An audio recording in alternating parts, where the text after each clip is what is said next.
سچے رسول صلی اللہ علیہ وسلم کا پاک ارشادات ایک دو نہیں کئی حدیثوں میں وارد ہوا ہے، اور ہم مسلمان حضور صلی اللہ علیہ وسلم کے سچے ہونے کا دعویٰ بھی جھوٹی زبانوں سے کرتے ہیں،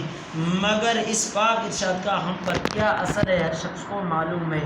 بھائی نماز ضائع کرنا اکثر بال بچہ یعنی چکے مالانی ہمیں یہ خیر خبر ہے مشغول ہے وجہ شاہ نماز ضائع بھی گئی، یا مثال دکاندار سیدھا نہیں ایک راہ کر دیا اگر نماز سگی پڑھا تو ہم جش دیر بھی تھا دیر جش نماز قضا بھی تھا میں دی گناہ نہ یہ آگاہ شاگند چھ فرمائن گئے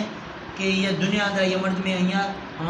میں نے ٹوکا کہاں سمجھائیں کہ بھائی مرشی تائی کارا کہاں اور میں ذمہ دارا ہم مردوں رو کارا کہاں پتہ تر کسی کوشت منتر نہیں لا اے اللہ اور اللہ رسول یہ دو نہ کئی حدیث آئیں اندر پیدا گئے کہ یعنی نماز واسطہ اور ماں مسلمان آئیں ذرہ برابر سن یہ مشانی فکر رکھائے کہاں مشانی فکر مارے مسلمانہ کریں گی یہ حدیثہ پڑھوں دے یاد دیکھنو دومی مسلمانہ تک اشیاء پجائنو